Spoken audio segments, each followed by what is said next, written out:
Bienvenue dans IA Ethic Insider, le podcast qui explore les tensions, les dilemmes et les opportunités d'une intelligence artificielle au service du vivant et du bien commun. Chaque mois, je vous propose des conversations franches, critiques et éclairantes avec des chercheurs, des leaders du privé, des esprits engagés.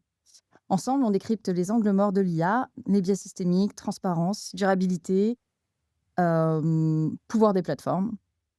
Je suis Daphné Husnet, fondatrice de ce projet indépendant. Si vous aimez le podcast, n'hésitez pas à le partager, à le commenter et à mettre des super notes sur toutes les plateformes. Donc, pouvons-nous encore reprendre la main sur nos institutions démocratiques quand les règles du débat public sont dictées par des IA optimisées pour polariser? Grande question. Donc aujourd'hui, nous allons parler de ce que certains chercheurs nomment déjà une guerre cognitive silencieuse. Donc c'est une guerre qui est menée à coups de fake news virales, de manipulation d'algorithmes et désormais d'IA générative très puissante, capable d'orchestrer la désinformation à grande échelle. Je reçois donc la personne, je pense, la mieux placée pour en parler, donc David Chavalarias. Merci Bonjour. beaucoup d'être venu. Donc tu es chercheur en mathématiques appliquées et en sciences sociales computationnelles, directeur de recherche au CNRS et au Centre d'analyse et de mathématiques sociales de l'EHESS. Tu as un très long CV. Surtout les Excuse-moi, métiers ouais, qui sont excuse-moi si j'oublie mais c'est pas très grave. certaines choses et directeur de l'Institut des systèmes complexes de Paris-Île-de-France, donc rattaché au CNRS, Tout à fait. et écrivain aussi, notamment du livre Toxic Data et plus récemment de Elon Musk en 50 tweets. Donc merci beaucoup d'avoir accepté cette invitation. Est-ce que tu peux en quelques mots raconter ton parcours, enfin plutôt ce qui t'amène surtout à faire ce que tu fais? Alors, donc comme tu l'as bien dit, je suis un peu l'interface entre, sciences, dures, maths info et sciences humaines, et ce qui m'a toujours intéressé, c'est, le social et l'évolution du social, l'évolution des idées, l'évolution des groupes sociaux, comment on forme des valeurs, la différence entre les cultures. Donc, au début de ma carrière, j'ai beaucoup travaillé sur des questions de modèles, Mmh. donc inspirés notamment par exemple de la microéconomie ou des modèles d'évolution culturelle.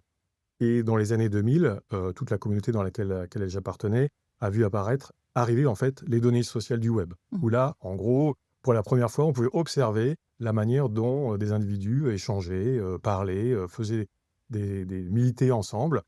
Et donc, l'ensemble de la communauté de recherche, enfin une bonne partie, a commencé à s'intéresser à ce genre de données et à se poser la question déjà: «Qu'est-ce que l'on peut en dire?» Donc, moi donc de mon côté, j'ai commencé à travailler par exemple, sur les archives des sciences, pour comprendre l'évolution des sciences, et assez vite aussi donc sur, traces de données numériques issues des réseaux sociaux, Mmh. pour voir comment, se faisaient les mobilisations en ligne. Et donc, je couple dans mes recherches des aspects théoriques sur qu'est-ce qui influe les dynamiques sociales. Par dynamique sociale, on parle de, par exemple, pourquoi il y a un blockbuster au cinéma, qu'est-ce qui fait qu'un film a été sélectionné par rapport à un autre, pourquoi il y a des rumeurs qui vont se répandre et pas d'autres. Donc, on couple des aspects théoriques comme ça avec, des études vraiment empiriques de terrain à grande Mmh. échelle. Et dans les années, 2015-16, alors j'ai devant la montée aussi des opérations en ligne qui maintenant sont assez courantes, mais à l'époque c'était un petit peu nouveau, on essaye de manipuler une élection, où on essaye de faire monter un thème, donc on essaie de manipuler l'agenda médiatique à quelques personnes, sur un réseau social. Donc, en voyant monter ce genre d'opération, on a lancé avec des collègues à l'Institut des systèmes complexes des observatoires, Ouais. notamment sur, Twitter, qui à l'époque était un média assez généraliste et où il y avait un petit peu tout le monde, des influenceurs politiques, économiques, bon. Donc on s'est servi de ce média pour observer, les campagnes politiques, Mmh. donc depuis 2016 jusqu'à 2023, les débats sur le changement climatique, plus récemment les débats aussi sur, les questions de la pandémie covid. Et moi, ce qui m'intéresse, c'est de comprendre comment ces choses-là évoluent, Mmh. comment elles peuvent être, manipulées de l'extérieur, et comment les infrastructures numériques, hein, que ce soit les Mmh. recommandations ou les IA, influent en fait sur notre Mmh. manière de faire société sur ces médias numériques. OK. Et donc ça, tu dis, ça a commencé, en 2015 et donc très vite, on s'est intéressé à ce sujet de la lutte contre la manipulation de l'information. Ça a pris un peu de temps Avant déjà de récolter, Alors de faire le constat et de alors ça dépend à quelle strate, si vous voulez. Donc côté, recherche, assez vite, hein, le milieu de la recherche s'est emparé de ces choses-là et a montré mmh, des opérations de manipulation. Par exemple, nous, de notre côté, en 2017, on a couvert l'élection de 2017, on a montré, ce qui maintenant est un peu connu, les Macron Leaks. mmh, On a qualifié les ingérences en temps réel à ce moment-là. D'autres types d'ingérences de type, qu'on appelle ça astroturfing, c'est-à-dire on mmh, va créer des faux comptes ou alors c'est des comptes qui se présentent comme des Français alors qu'en fait ils viennent d'un autre pays ouais, et qui vont essayer de faire monter un sujet. Donc ça, la communauté dans laquelle, j'évolue et aussi mon laboratoire, on a assez vite montré ces choses-là. Par contre, le temps que, voilà, que ça soit intégré dans les différentes strates de l'État et qu'il y ait des réponses, institutionnelles, ça a mis pas mal de temps. Par exemple, Viginum qui est l'organe de l'État censé, ils le font très bien, ils le font, qui regarde les ingérences étrangères, mmh, a été créé en 2021, donc assez ouais, tard finalement, mmh mh, enfin, par rapport à l'historique. Mais c'est vrai qu'en parallèle, tout ça, ça s'est vraiment intensifié, hein. ouais, C'est vraiment, il y a eu des galops d'essai avec, notamment le Brexit, hein, où il y a eu les premières un peu manipulations qui ont vraiment un effet majeur. Et puis après, ça s'est intensifié avec, notamment Trump, et puis, ça s'est élargi mmh, aussi à d'autres pays. OK. Et est-ce que tu peux nous parler, donc de l'initiative, Politoscope? Donc j'imagine que ça a été, c'est ça, ça a été monté en même temps, à partir de 2015, C'est ça, c'est c'est ça? ça, C'est c'est ça? ça. C'est-à-dire que vers 2015, on commençait à avoir vraiment les premiers mouvements coordonnés sur des plateformes comme Twitter pour, monter des faits divers, comme par exemple, je sais pas, un incident quelconque, en événement national, pour faire avancer, je sais pas, mettre à l'agenda la discussion sur l'immigration, mettre à l'agenda différents types de problèmes et essayer d'amplifier, en fait, les divisions. Donc, ça, on l'a vraiment, on a pu l'observer. Et donc, voyant ça s'intensifier à la fois en France, mais qui était déjà venu aux États-Unis et puis, au Royaume-Uni, je me suis dit: «Il faut absolument qu'on puisse observer». Et donc on a lancé cet observatoire qui s'appelait le Politoscope. Donc comment ça marchait? On utilisait, les API de Twitter, Mmh. qui permettaient de récupérer l'info, en temps réel, hein, et on suivait, plusieurs milliers de comptes, de personnalités politiques, des personnalités publiques, plus un certain nombre de mots-clés qu'on mettait à jour. Et donc on collectait, l'estimation, c'est entre 50 et 70 de l'actualité politique en France, des messages politiques en France sur ce média-là. Et ce média-là, évidemment, c'était pas toute la France, mais, à l'époque, c'était une très bonne sonde. Ça marchait très bien comme jauge. Toutes les personnalités politiques, faisaient campagne sur X, Twitter, enfin Twitter à l'époque. Et donc, en observant cela, on pouvait observer les alliances, les narratifs qui ressortaient, les tentatives d'ingérence. Et donc c'est à ce moment-là qu'on a lancé, avec, Mazir Panahi, qui est ingénieur, heu, à l'Institut et spécialiste de big data et AI, cette plateforme-là. Et OK, donc elle a tourné en continu, jusqu'en 2023 et maintenant on est sur d'autres OK. projets. Donc ça, tu en parles très bien dans ton livre, Toxic Data, mais pour, celles et ceux qui ne l'ont pas encore lu, est-ce que, tu peux, parler, bah, des gros sujets, en fait, des grosses observations, vraiment, marquantes, Oui. qui ressortent de Alors, ces études? je pourrais juste te donner quelques sujets parce que il Oui, y a c'est beaucoup très de large, littérature. mais En fait, en gros, ce qui est important de comprendre, c'est que, et ça c'est de manière générale, et c'était aussi une des motivations d'ailleurs pour, lancer ce projet-là, parce que ça faisait longtemps que je me posais la question de la vie privée et des traces qu'on laisse sur internet. Et donc je voulais montrer à quel point on pouvait dire des choses sur vous, uniquement avec des traces assez minimales. mmh, Et donc ce qu'on a pu montrer, et ce que d'autres aussi collègues ont montré, c'est que rien qu'en regardant avec qui vous interagissez, sans même regarder le contenu, mmh, je regarde juste avec qui vous interagissez, quand et combien de fois, eh bien, on peut reconstruire une sorte de cartographie d'un paysage idéologique où, en gros, on a des zones d'influence, des zones, heu, qui sont assignées à une certaine idéologie, et on peut vous placer dans cet espace-là. mmh, Et donc avec le politoscope, ce qu'on a pu faire, c'est donc, sur plusieurs années, hein, 6-7 ans, heu, quasiment tous les jours, faire une cartographie du paysage de l'opinion sur X, donc qui est pas la France tout entière, mais qui mmh, était en gros une fenêtre sur ce qui se passait en France, et surtout regarder comment ça évolue.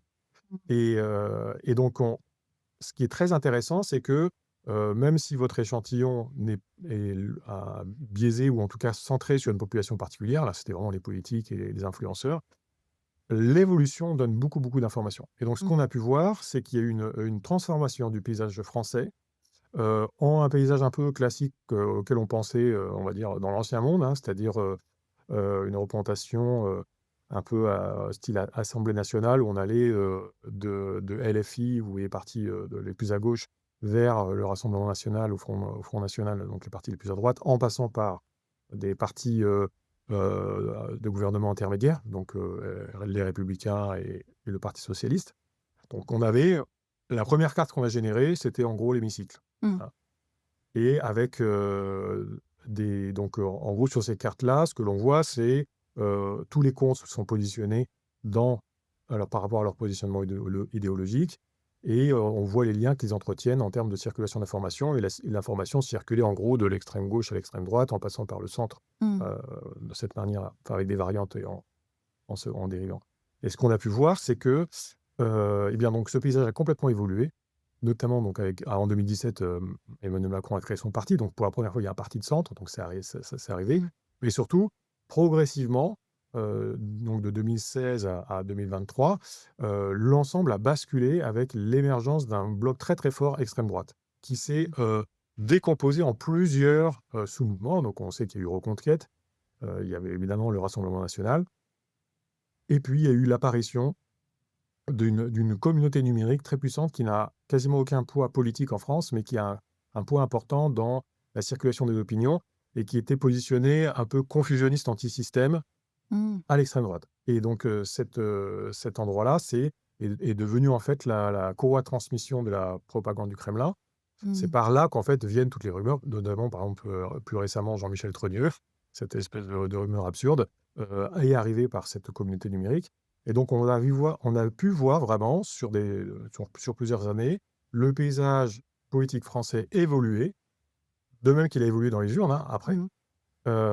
avec un renforcement de l'extrême droite, mais aussi un renforcement des tendances, anti-système, confusionnistes, complotistes. Mmh. Et puis une fois qu'on a ce paysage-là, eh bien, on peut regarder, les campagnes de manipulation. Donc on voit, avec des campagnes qui peuvent être internes, donc avec des groupes qui vont se synchroniser pour essayer de faire monter un sujet. Bon, ils ont le droit, enfin, mais donc ça, on le voit. Mais souvent, la chose est présentée comme tout le monde pense que, alors qu'en fait, c'est vraiment un groupuscule qui essaie de faire monter ça. Et puis, vous avez aussi la manipulation externe, donc soit des, des comptes, donc des personnes, soit carrément des robots qui viennent d'un autre pays et qui essayent de faire monter la même chose. Donc ça, c'est des choses qu'on a pu vraiment observer, quantifier. Mais ce qui était vraiment fascinant, c'est la manière dont s'est déformé au cours du temps l'espace politique français Mmh. et comment les différentes forces politiques faisaient alliance, se séparaient. On a vu le mouvement Gilets jaunes apparaître et il s'est placé dans un endroit très particulier de cet espace-là, des choses comme ça. Donc là, c'est un rebalancement, mais plutôt vers, l'extrême droite et ça, finalement, c'est probablement aussi, très lié aux médias que vous étudiez de plus près, donc Twitter. Il y a un lien aussi avec, et ça, tu en as parlé aussi dans ton livre, Elon Musk en 50 tweets. Oui. Voilà, est-ce qu'on peut, parler un petit peu de, cette ingérence, quelque part via la plateforme Twitter et l'algorithme? Heu, Donc, il y a 2 choses. Déjà, il y a eu, quand vous prenez un réseau comme X Twitter, mais en fait, c'est vrai pour aussi d'autres réseaux, il y a eu plusieurs régimes. Donc, par exemple, mmh, Twitter en tant que Twitter mmh, a pendant longtemps été un média à peu près neutre, on va dire, d'un point de vue politique. L'algorithme ne biaisait pas n'était pas biaisé en faveur d'une, certaine, formation politique. Quoique des mesures internes de Twitter ont montré que les conservateurs étaient un peu surdiffusés mmh, et il y avait rien d'aberrant. Donc jusqu'à l'arrivée d'Elon Musk. Par contre, ce qu'on a pu montrer, c'est que ce média-là, indépendamment, amplifiait certaines tendances, donc certains types de discours, mmh, notamment les types de discours dits toxiques, c'est-à-dire, ceux qui comportent une certaine dose de danger, de revendication, de polémique, d'injures. Donc si vous voulez, on a un média qui est pas neutre dans la mise en visibilité des contenus. mmh, Et donc les personnes qui s'expriment de manière plus toxique sont notamment plus, mises en visibilité. Mais en fait, ça, par exemple, c'est, un espèce d'héritage de la stratégie de Facebook qui a changé en 2018 Donc en 2018, Facebook a décidé de maximiser ce qu'ils appelaient l'engagement, c'est-à-dire le nombre de tweets, de partages Mmh. et de commentaires autour d'un contenu, plutôt que de maximiser le temps passé des utilisateurs sur la plateforme. Mmh. Et donc, ils ont décidé d'utiliser donc, des outils de machine learning pour faire ça. Et quand ils ont changé cette d'approche, tout de suite, eux-mêmes ont constaté que ça augmentait l'hostilité sur la plateforme, donc Mmh. entre les personnes, entre les groupes, mais ça augmentait aussi les revenus, ils l'ont validé. Cette course à l'engagement a été ensuite adoptée par d'autres plateformes, dont Twitter X. Mmh.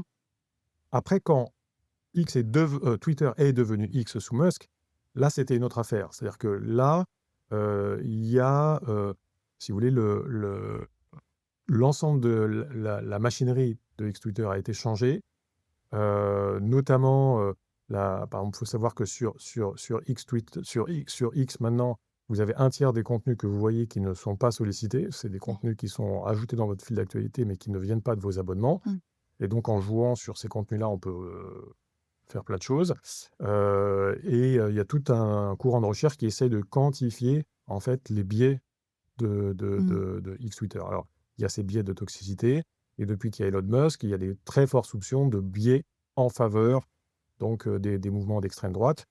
Il y a eu plein d'expériences de fait comme ça, mais le problème, c'est que tout est fait pour que ces expériences soient difficiles à faire, parce qu'en fait, il a fermé Mmh. tout les accès qu'on pouvait avoir avant aux Oui. API. Donc, mais bon, en tout cas, c'est ce qui semble se ressortir. Et juste pour donner un exemple aussi, c'est que la personnalité même de Musk, qui lui a vraiment euh, un objectif idéologique hein, par rapport à X, qui est lui pour le coup aussi très fortement à l'extrême droite, euh, a une influence énorme sur l'écosystème Twitter. Mmh. Pour donner un chiffre, donc pendant les élections américaines, les tweets d'Elon Musk ont été vus, de mémoire 17 milliards de fois, donc ils ont eu 17 milliards de vues, ce qui est plus de 2 fois l'ensemble des vues de toutes les publicités et prises de parole politiques américaines sur ce réseau-là. Donc on voit que un réseau comme X Twitter, s'il est racheté, il peut être mis au service d'une Oui. idéologie, et donc on peut changer à différents niveaux. Là, on peut changer la modération, on peut changer la recommandation, on peut changer la manière dont les contenus les individus sont recommandés.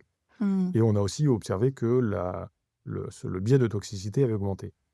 Donc après, sur la question des ingérences, là, c'est la question de est-ce que ces réseaux-là euh, modèrent bien les ingérences? Mmh. Parce que des États comme la Russie, la Chine ou l'Iran, enfin bon, euh, ont eu pour tradition d'essayer d'influencer la vie politique de démocratie pour soit les affaiblir, soit amener l'opinion publique à leur être plus favorable. Mmh. Alors, tous les pays font ça, hein, y compris les pays Oui. démocratiques, sauf que, notamment, par exemple, la Russie fait ça de manière extrêmement agressive, et elle a une doctrine comme ça depuis très longtemps. Et ils ont été les premiers peut-être à Mmh. créer des agences d'influence numérique. Et donc, ces pays-là, quand l'espace numérique est arrivé, pour eux, c'était une aubaine. C'est-à-dire qu'avant, ils devaient faire des opérations sur le terrain avec, en gros, des espions.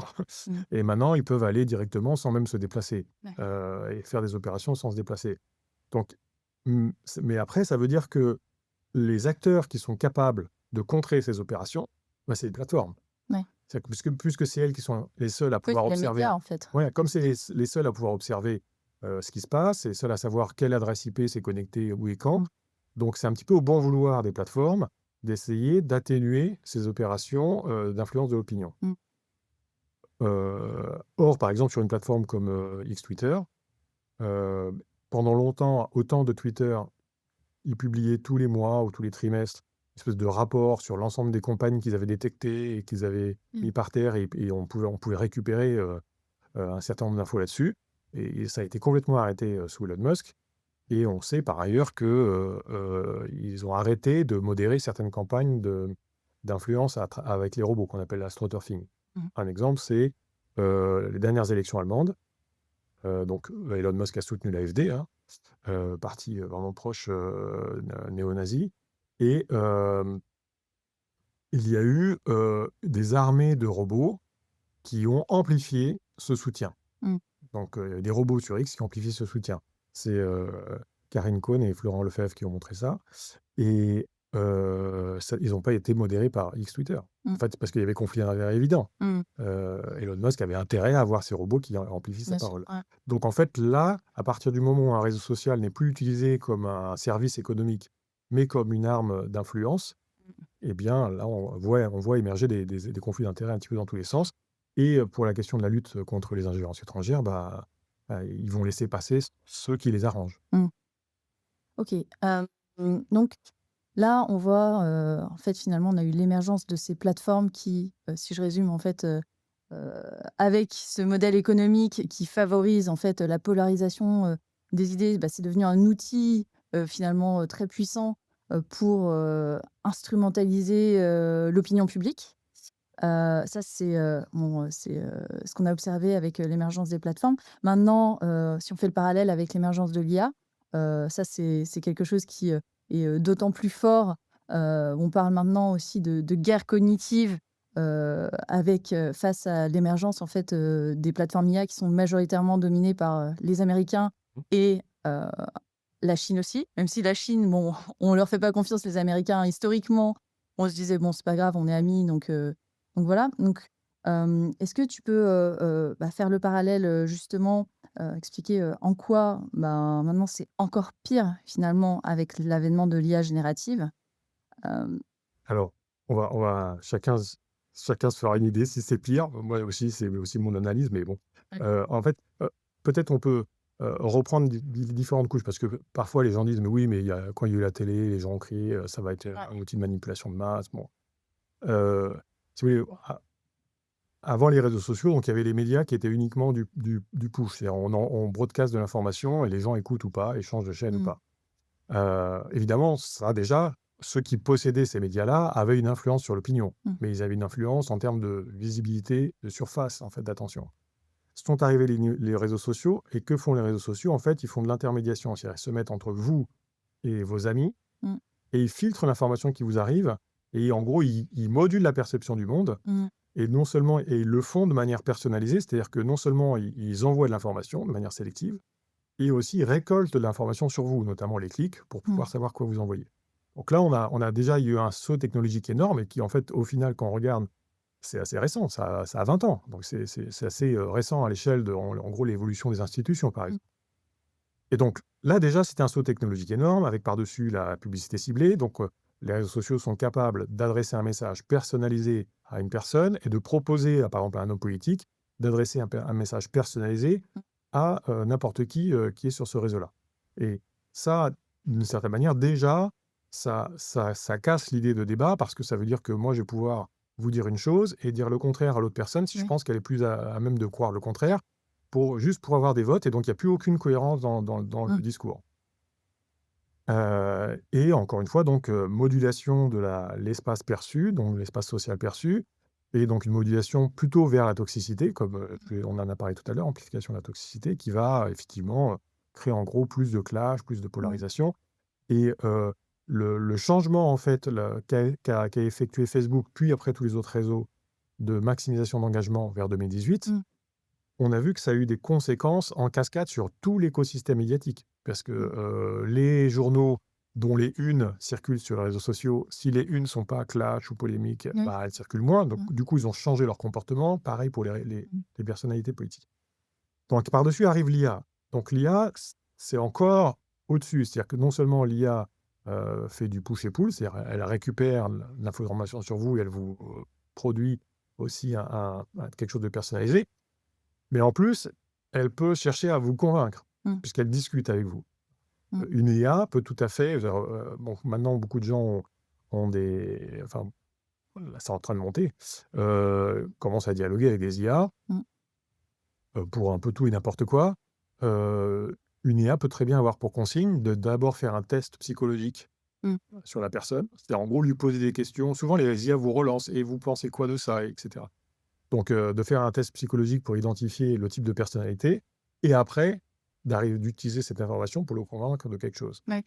Donc dans l'IA, on est encore plus enfermé, on va dire, dans un environnement que l'on ne contrôle pas, Mmh. Sur les réseaux sociaux, on ne contrôlait pas ce qui nous arrive en termes de diversité d'informations. Sur l'IA, en fait, souvent, on ne sait même pas d'où ça vient. Ouais. On a un espèce de résumé et de temps en temps, on a une source. Bon, mais non seulement on a ça, c'est encore plus difficile de savoir comment a été fabriquée l'information, mais en plus, on est dans une relation vraiment personnalisée sur une modalité qui est le langage. Ouais. Mmh. Et en fait, nous humains, ça c'est un peu un réflexe naturel, c'est-à-dire dès qu'on parle avec quelque chose et que cette chose-là a l'air d'un peu humain, bah, en fait, on l'anthropomorphise très fortement. Ouais. Donc on crée une relation affective, alors que vous n'avez pas une relation affective avec votre compte Twitter. Mmh, mmh mh. Une relation affective avec les gens qui sont sur Twitter éventuellement, mais pas sur votre compte. Mmh. Là, on a une relation affective avec notre compte, en gros IA, Mmh. puisque c'est l'IA qui nous parle. Et là, en termes de potentielle manipulation, c'est encore le niveau au-dessus, puisqu'on a vraiment tout le côté affectif qui se rajoute, le Mmh. côté langage. Et donc là, voilà, c'est des choses dont il faut se méfier. Et il y a déjà eu plusieurs catastrophes, on va dire. Mmh. Et parfois, d'ailleurs, c'est important d'insister, autant pour les réseaux sociaux que pour les IA, c'est pas, ces accidents ou catastrophes ne sont pas forcément intentionnels. Elles Mmh. peuvent l'être, c'est des portes ouvertes à plus d'emprise sur les utilisateurs, mais parfois c'est des accidents. Oui, Donc là, ils par savaient exemple, pas. voilà, donc là, par exemple, là, dans l'IA, il y a eu un exemple récent cet été, une personne saine d'esprit, c'est-à-dire Mmh. qu'elle a fait des tests psychologiques après pour vérifier, c'était quelqu'un tout à fait normal. Mais en parlant avec, c'était ChatGPT, si je ne me trompe pas, son fils lui avait posé une question, sur, une question de mathématiques. Il avait parlé de son intuition à ChatGPT, qui lui avait dit: «Ah oui, c'est super, tu es en train de découvrir une nouvelle théorie». Mmh. Il a échangé avec ChatGPT pendant 21 jours et à la fin, il était convaincu qu'il était un super héros des mathématiques. Donc voilà, donc l'IA peut vraiment vous entraîner, dans des, failles cognitives, en fait, Mmh. où après vous allez perdre tout repère. Ouais. Je dirais même, sur, ChatGPT, c'est assez évident. C'est parce qu'elle peut, mais en fait, elle le fait, assez ouvertement parce qu'on retrouve, en fait, le même mécanisme de, l'engagement. Parce que Tout à finalement, fait. c'est by design, en voulant favoriser l'engagement et l'attachement, des utilisateurs. Bien sûr. Et c'est très marrant parce que moi, j'ai déjà fait, l'expérience. Je fais attention à ce que je partage, ChatGPT, mais bon, rien que les conversations qu'on a et cetera, donc lui dire de temps en temps, «Qu'est-ce que tu sais de moi?» Sachant que j'ai quand même les paramètres, au maximum pour, Mmh. pas trop en savoir sur moi, et il me sort des choses quand même, hyper pertinentes. Et après, on sait que dans le discours, heu, de base, il va toujours vouloir faire plaisir, et donc ça, c'est ce qu'on appelle la sycophansie, Mmh. mot qu'on a découvert avec ChatGPT. Et c'est très, c'est très pervers finalement parce qu'il renforce, et qu'on le veuille ou non, ça reste agréable. Les gens se réfugient, là-dedans, c'est un peu, un safe space, alors qu'en fait, c'est tout l'inverse, quoi. Donc c'est très dangereux. Et je voulais revenir sur un élément, que tu as dit et que tu évoques dans ton livre, Toxic Data. C'est donc toutes ces mécaniques, qui, créent un écran entre les humains, hein, finalement, même des gens, très proches. Vous avez, tu parles dans le livre, le fait que ça a aussi affecté notre capacité dans la vraie vie à, débattre finalement, avec les personnes. Donc ça a quand même quand on se sort, finalement de l'environnement numérique, ça nous impacte et ça remodèle notre cerveau et notre rapport aux autres. C'est assez grave ça quand même. Oui, c'est-à-dire qu'il y a quelques études qui montrent, comme ça que, des personnes qui sont très engagées sur, les réseaux sociaux, notamment par exemple sur les débats politiques, où c'est très violent, après, sont réticents à aborder ces sujets-là dans la vraie vie, Mmh. parce qu'en fait, ils ont en gros la souffrance, la cicatrice de ce qui s'est passé en ligne. Et donc, ce qui se passe en ligne impacte effectivement notre manière d'échanger avec, les individus hors ligne. Hem Et aussi impacte tout simplement nos capacités cognitives, hein. On peut le voir par exemple tout simplement avec, le GPS. Mmh. Vous avez un GPS, plus aucun chauffeur de taxi ne connaît Paris Mmh. comme sa poche. Ils mettent Waze et puis voilà. La plupart des gens, pareil, qui utilisent les GPS ne mémorisent plus les noms de rues. Et il y a un principe qui est très simple, c'est que, heu, pour le cerveau, ce qui n'est pas utilisé est détruit. Mmh. Donc, quand vous arrêtez de pratiquer, quelque chose, ben, vous perdez la connaissance associée. Mmh. Et donc, en plus de changer la manière dont on interagit avec les gens, ça aussi, ça change notre capacité à raisonner. Mmh. C'est-à-dire qu'on va moins mémoriser certaines choses, on va moins apprendre certaines relations. Et donc, un des risques avec, les IA l'utilisation intensive d'IA, bah, c'est aussi une grosse perte de compétences et de savoir-faire. Ouais. C'est-à-dire que outiller de l'IA, on est plus compétent, mais dès qu'il y a plus l'IA, Mmh. ça pose un problème. Ouais. Ça, c'est pour ça que je pense qu'il y a vraiment un gros enjeu sur l'éducation, apprendre à bien utiliser l'IA et s'en servir. Alors, il y a 2 choses, il y a le design, enfin, la façon dont c'est prévu, en fait. Est-ce qu'on favorise l'engagement ou est-ce qu'on favorise, l'apprentissage? Et bon, il y a un petit peu des initiatives dans ce sens. Tout à fait. Et après vraiment, connaître, le fonctionnement, les limites, les biais et utiliser l'IA plus pour se challenger ou essayer de comprendre des points de vue différents plutôt que de renforcer, mais bon ça c'est encore, on en est encore très loin. Alors maintenant si, on prend un peu de recul, pour regarder, sur le plan géopolitique et macro, Mmh. donc on a les guerres économiques qui existent, depuis un moment. On a la guerre telle qu'on se la représente, voilà, la guerre en Ukraine, avec, les chars, les avions, les drones, tout ce qu'on veut.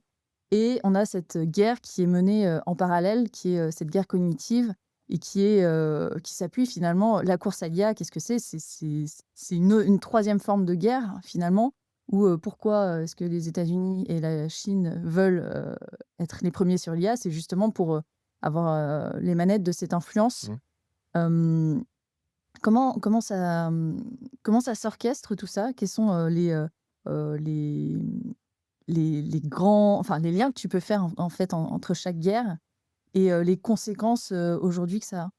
Alors, hem, pour l'IA, c'est un petit peu comme pour les réseaux sociaux. C'est-à-dire, c'est le premier qui conquiert les parts de marché, va être dominant, à terme. Mmh, On voit bien ChatGPT, ils étaient les premiers, mmh, ils ont la plus grosse part de marché et quand vous êtes dominant, bah, du coup, ça veut dire que c'est vous qui dictez les lois de la physique du système informationnel sur lequel les gens sont et donc ça vous donne un pouvoir immense.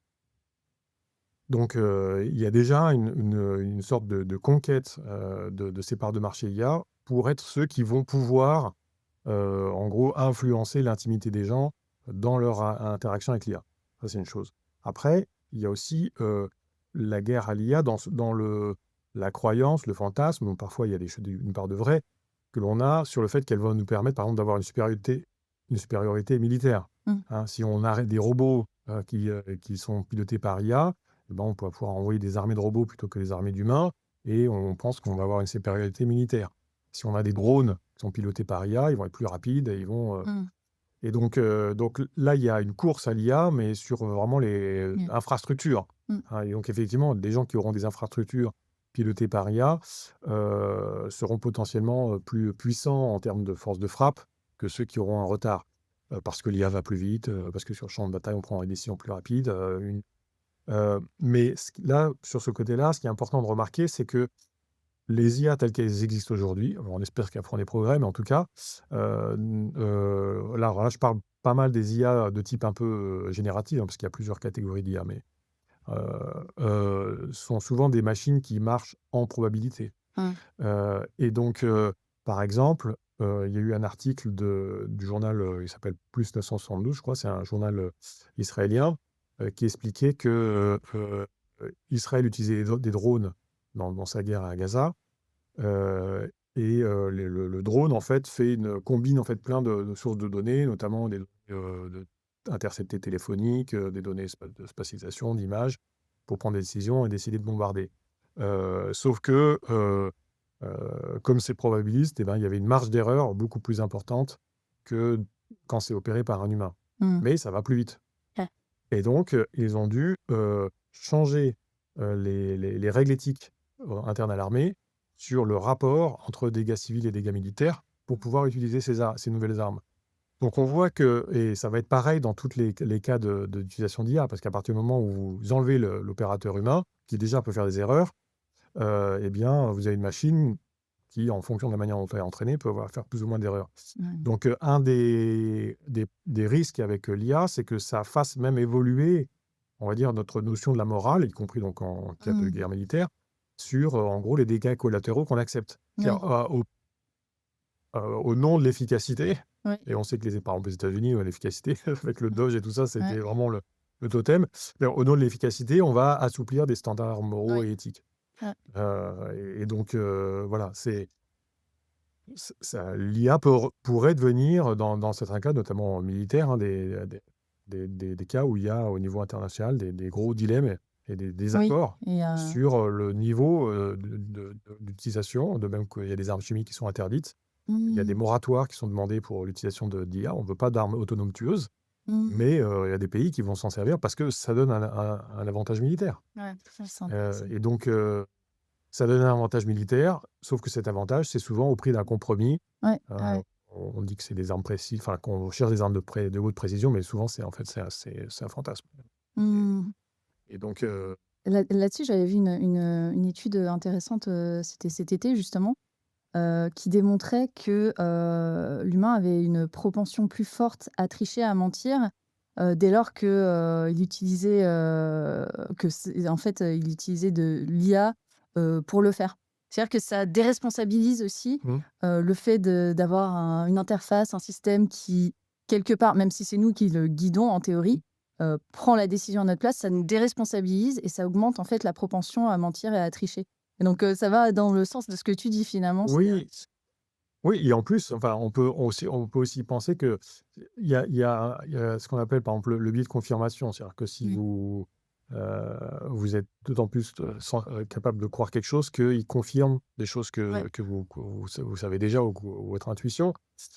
Et donc, il y a aussi un biais de sélection, au sens où vous allez sélectionner les réponses qui vous oui, arrangent et mettre de côté. Donc en fait, pose une question à une IA, si elle répond dans votre sens, vous dites: «Ah bah, ça vous renforce» ouais. et si elle ne répond pas dans votre sens, là, vous écartez, vous dites: «Bon, celle-là, c'est qu'une machine». Mmh. Donc on risque d'avoir des systèmes où quand ils répondent de manière conforme à nos attentes, on va se dire: «Bah, ça valide», parce Oui. que ces systèmes sont super intelligents et quand ils nous contredisent, là, on va dire: «Non, c'est des machines, en fait, du coup, elles peuvent se tromper». Mmh. Et ça pourrait, alors mais j'ai pas vu d'études, comme ça, mais vraiment nous renforcer de manière assez importante dans nos biais Mmh. par rapport à nos décisions, nos croyances, et donc, voilà, c'est tout à fait ce que tu disais. Mmh.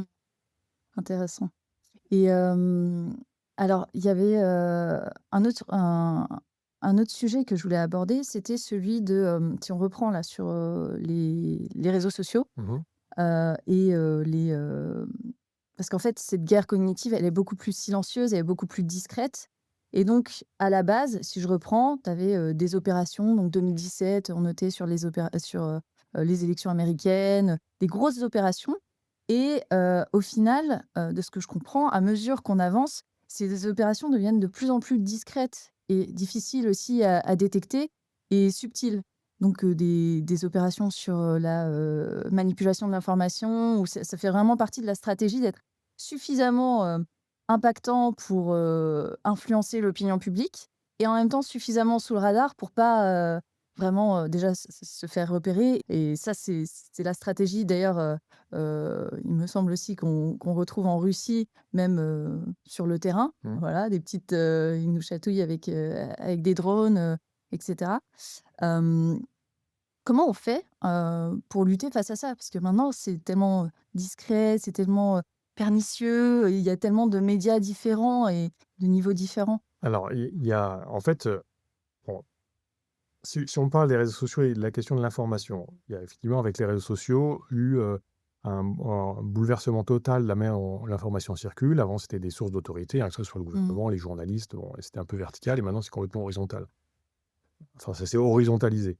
Alors dans un premier temps, c'était entre citoyens et petit à petit sont apparus de nouveaux acteurs, soit des faux citoyens, donc les opérations d'astroturfing et soit maintenant des IA. Mmh. Hem, alors effectivement, quand vous avez votre espace informationnel où c'est difficile de savoir à qui vous parlez, comment est construite l'information, c'est un petit peu la porte ouverte à toutes les dérives, au sens où, bah, il peut un peu se passer n'importe quoi. C'est celui qui a le plus la main sur cet espace informationnel, soit via ses IA, soit ses robots, soit ses et cetera, qui peut, influencer. Ce qu'il faut savoir aussi, c'est que souvent on se dit: «Mais non, mais moi je suis pas influencé, je sais bien faire la part du faux, du vrai, du faux», mais souvent on se trompe. Enfin, on a tendance à croire plus, en nos capacités que nos capacités réelles et c'est tout à fait normal. On est des humains, on est fait pour être influencés par les autres, hein. C'est parce que l'apprentissage social se fait souvent par imitation ou par, apprentissage, en regardant les autres et donc naturellement, en fait, on a tendance à être influencé par les autres. C'est pas une mauvaise chose, c'est ce Mmh. qui nous permet de faire société.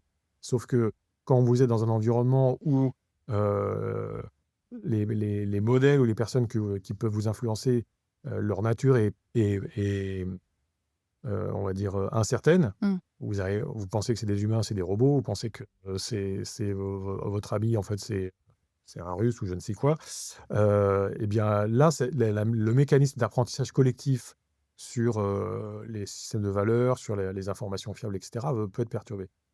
Donc, un des enjeux, à mon sens, c'est de réfléchir à comment on peut remettre dans les espaces informationnels virtuels une notion d'interlocuteur fiable. Mmh. Fiable au sens où on sait que c'est un humain, on sait que c'est un ami d'amis, par exemple, on sait Mmh. que c'est pas juste une IA ou un robot, etc. Alors, il y a plein de, il y a plein de lois qui essayent, enfin, de réflexion sur des lois pour forcer à dire ça, qu'un compte est un compte opéré par IA, etc. Ça va être difficile à mettre vraiment en œuvre parce que avec la sophistication de ces outils-là, on pourra toujours euh, Mmh. feindre en fait Aborder, un. Mais il y a quand même des solutions et par exemple, une chose qui serait très simple sur des réseaux sociaux, c'est, mais faut avoir la coopération du réseau social, c'est que, vous puissiez vous authentifier en tant qu'humain auprès du réseau social. mmh. De même que quand vous allez payer vos impôts, bah, vous vous identifiez en tant que contribuable. Et maintenant les techniques, modernes, en gros, de cryptographie et d'authentification peuvent vous permettre de faire ça sans révéler rien du tout sur vous. Mmh. C'est on peut certifier que vous êtes un humain, sans révéler votre nom à la plateforme ou voilà, il y a des moyens de faire ça. Et donc, une des pistes, mais il y en a plusieurs, hein, mais une des pistes, c'est de vraiment réincarner les comptes sur les réseaux sociaux, de manière à pouvoir certifier que là, je suis en train de parler avec un humain qui en plus est en France ou qui en plus est en région parisienne. J'ai pas besoin d'en savoir plus en fait. Mais si vous faites ça, immédiatement, bah, vous éliminez toutes les influences des IA, Mmh. vous éliminez toutes les influences des opérations étrangères, parce qu'elles auront beaucoup moins de portée.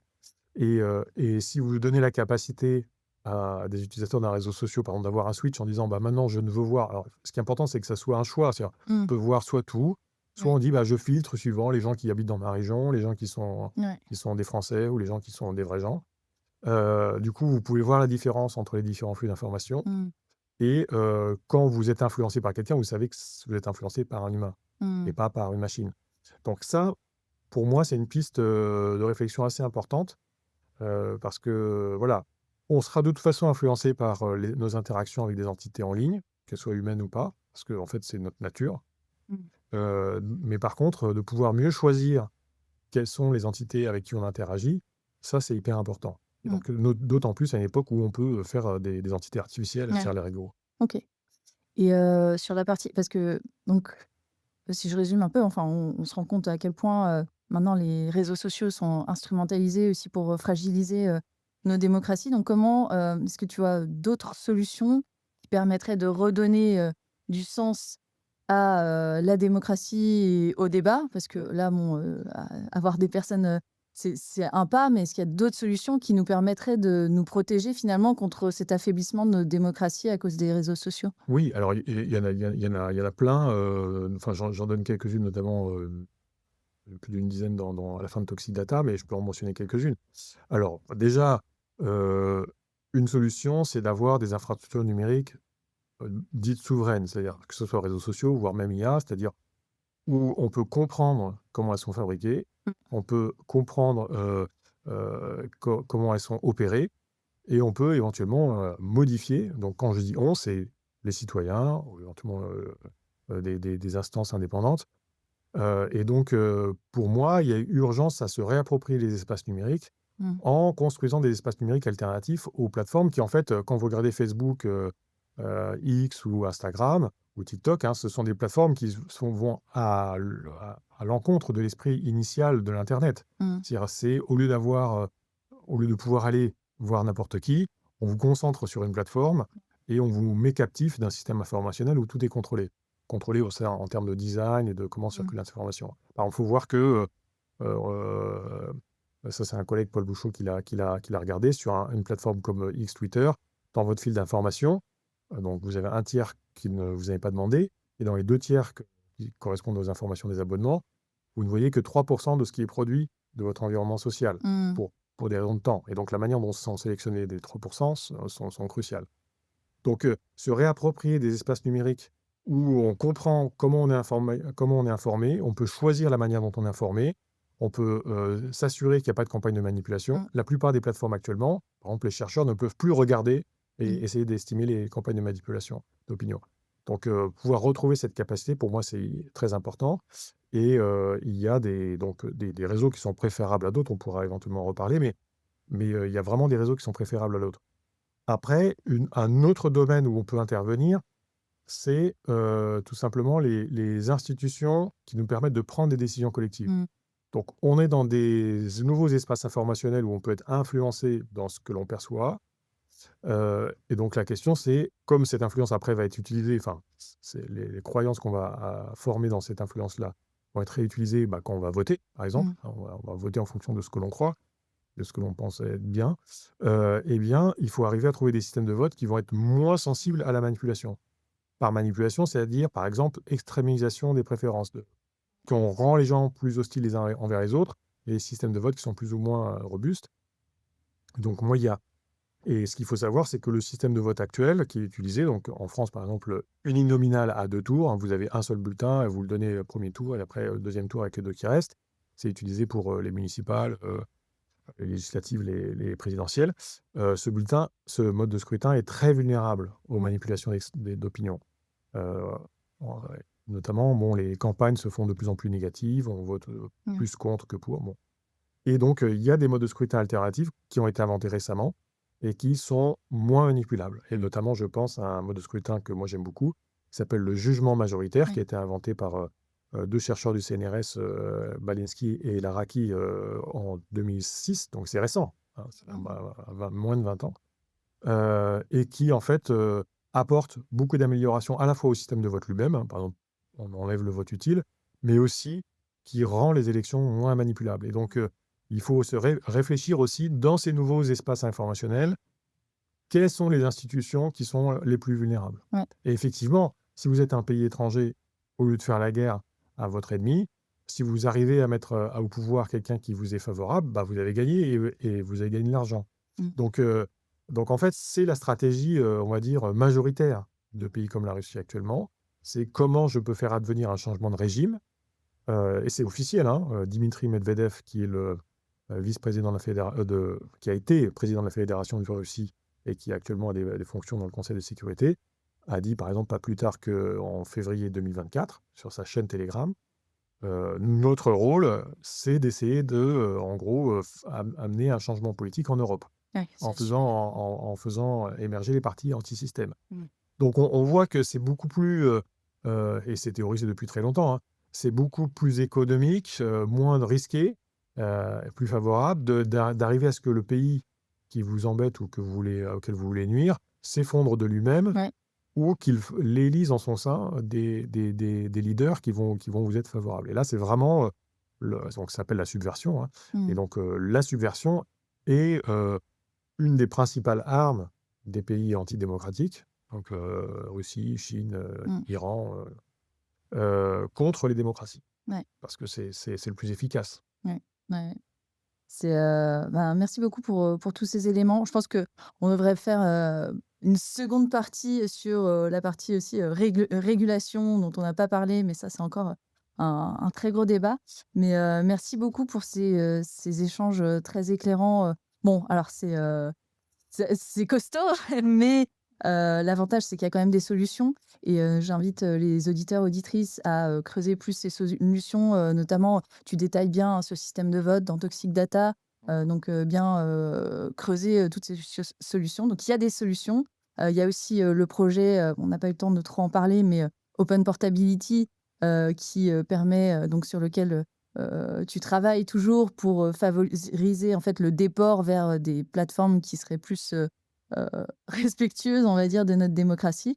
Donc je vous invite, vraiment, je mettrai le lien, mais à vous renseigner sur, tout ça et à creuser les sujets et bah, merci beaucoup, David, pour ton temps et pour ces échanges, très enrichissants et si cet épisode, vous a plu, n'hésitez pas à vous abonner, à mettre un commentaire, à partager et sinon, bah, je vous dis, à bientôt pour un nouvel épisode et d'ici là, restons critiques, curieux et engagés.